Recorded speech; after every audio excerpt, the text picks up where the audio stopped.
What's up, friends, and welcome back to Fantasy Pros. It's trade video time. I'm Chris Welsh, and yes, I do have 5 players we're going to be talking about today.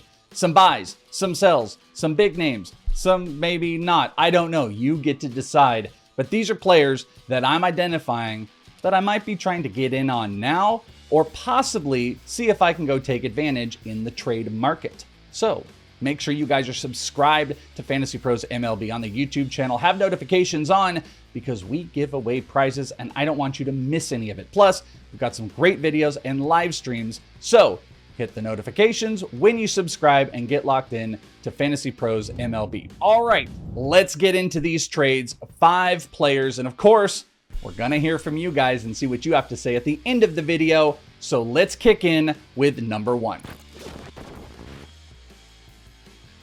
First up, we are buying Red Sox Jarren Duran, who has had a pretty solid season. He's hitting .272, 3 homers, 11 stolen bases, a sub 22 K percentage, which we like, a decent walk rate. He has been a solid player all year, though we have not seen the big power output. The stolen bases were the big thing that we're carrying. Well, May has turned around and changed the profile a tiny bit. In the month of May, he's got 2 home runs of those 3 and only 2 stolen bases. So the stolen bases have ticked back just a tiny bit, but we're looking at that power department, 9 doubles. That's top 10 in baseball since May 1st. That is also paired with one of the best hard hit rates, 21st in baseball with a 53% hard hit rate, a 12% barrel rate. Jarren Duran is finding his power. The doubles are up, the hard hit numbers are up, the power is coming up, and the opportunities. Jarren Duran, while having a solid season, is a great buy right now, and there's a legit shot he could end this season being 2020. So Jarren Duran, I'm buying on any lows because May, we are seeing the turnaround. Number 2, we're going to a sell. I'm selling New York Yankees pitcher Carlos Rodon, who's actually been good. Of course, that's why we're doing this. He has a 2.95 ERA on the season, 6 wins, solid. 4 straight starts that are quality starts. He hasn't given up more than 2 earned runs, and he's gone 6. So why, of course, are we selling Carlos Rodon, especially when we've been chasing this old version of Carlos Rodon? Well, the K numbers, they're not there from what we've known. Those 2 seasons that we always look at Carlos Rodon in the 33-34% K percentage. This year, while being successful, and only 22% K percentage. He's also got a 7% walk rate. So if you want to play the K minus walk percentage, you know that's not super great. Hard hit, he's actually giving up the hardest hit balls of his career, 44%. And then, yes, you know I'm going to look at it. His ERA, 2.95, solid, but an expected ERA of 4.49. Regression is in play here for Carlos Rodon. Plus, he does have a higher whip, 1.18. That doesn't necessarily play into him getting away with a lot of stuff. So, as good as Carlos Rodon has been so far this year, I think this is the opportunity to get off. And what's the other reason? Injuries. Of course, injuries are always looming out there with Carlos Rodon. So you can take the wins, you can take the positivity, but he's getting hit harder, not striking out as many, and the expected numbers over a 1.5 higher. I am selling Carlos Rodon. Next up for number 3, it's actually kind of funny because it's going to speak to number 5 here as well here in a second.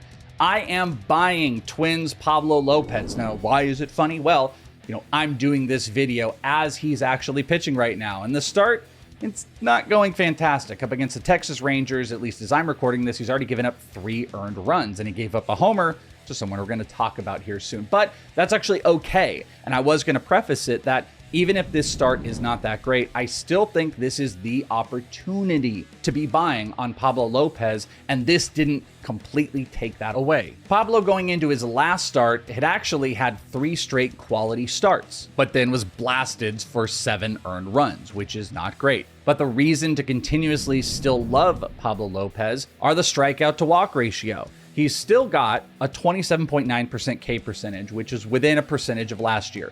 He has the lowest walk rate of his entire career. Now, he is giving up a little bit more barrels, hard hit just a teeny tiny bit, but that K minus walk percentage, it's still in play. His stuff is still also in play within percentage points of each other. The four seam is getting a little bit less whiff than last year, but the sweeper is just in line. The changeup, just in line. And in fact, his curveball is a little bit more effective this year. But again, the expected numbers can always tell us a story. He has one of the biggest differentials between his actual ERA, which is 4.72, and an expected of 3.14. That will change after this next start and whatever comes of it, but the strikeouts have still been there. His stuff is still there, and getting a couple bad starts in, it's an opportunity to buy in on a low floor, high ceiling, great strikeout pitcher because he has an inflated ERA right now. I am a buyer of Pablo Lopez, regardless of what the Texas Rangers just did against him.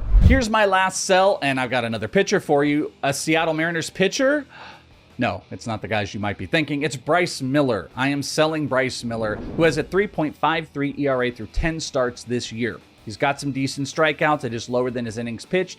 A sub-1 whip. These are solid. But over his last 4 starts, we've seen Bryce Miller give up 4 or more earned runs. We're seeing the walks pick up just a tiny bit. And we're seeing the strikeouts dip. He had a 9 strikeout game, which held up his 4 starts so far in May, as he's only struck out 17 because 3 of those other 4 starts, he has had 4 or less strikeouts. We've seen a very small increase in his K percentage on the year, while his walks have gone up. Part of that is probably due to his new pitch mix change. He still throws his fastball predominantly the most, but it's down because he's added a sinker. Sinkers traditionally have lower whiff rates, lower strikeout rates, getting more ground balls, maybe helping your whip, but it doesn't help the strikeouts. He then brought in the split finger to help with those strikeouts, which makes your fastball better, but then the sweeper and slider have ticked down. So his arsenal still speaks of a solid pitcher, but a lot less of a good strikeout guy. And he's walking more. And he has an expected ERA, yes, over 4.17 compared to his 3.53. I'd also mention hard hit numbers are up and giving up a 13.3% barrel rate. Again, a lot of that has to do with throwing a sinker. Bryce Miller is fine, but there are still really solid numbers that you might be able to maximize and capitalize on. So I am selling Bryce Miller.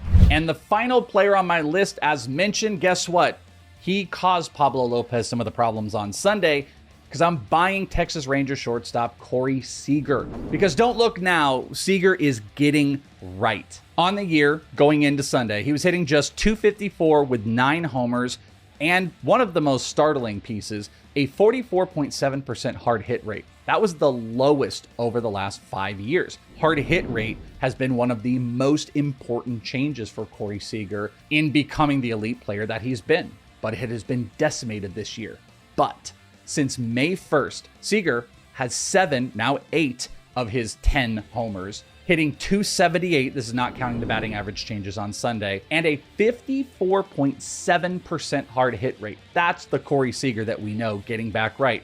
I'd also throw out an absolutely elite barrel percentage of over 20% in May. These pieces have been missing on Corey Seager all year long, and has really kind of decimated the value at a point where a guy like CJ Abrams had moved past in everybody's mind to Corey Seager. Abrams is struggling mightily in May. Corey Seager is finding himself. That homer on Sunday doesn't quite help some of the cheap buying, but the overall stats have still not completely caught up to what he has been doing in May, and the May stuff is telling us Corey Seager is back. So if you get a discount, go and buy Corey Seager right now. And there you go. Those are the 5 players that I am buying or selling. But what say you? Of course, in the comments, let's hear what you liked out of this video and who you are buying or selling in the market, because maybe you just make a little name for yourself in the comments below. I know people have been putting some good suggestions out there and people are probably following. So let's hear from you in the comments below. And like we always say, you might even win when you're commenting and interacting with us. If you guys are looking to upgrade your fantasy experience, make sure you check out my playbook over on FantasyPros, the trade analyzer, the waiver assistant, and even lineup assistant, and a ton more. Go and download the app today and get locked in using my playbook, the most powerful tools in the fantasy space. Work smarter, not harder. You can find me on Twitter at @IsItTheWelsh, and Monday through Friday, 12:30 p.m. Eastern for Leading Off right here on the YouTube channel. So make sure you're locked into that on the podcast and the YouTube. Follow me on the Twitter, and that's it. I'll talk to you next time, right here on Fantasy Pros.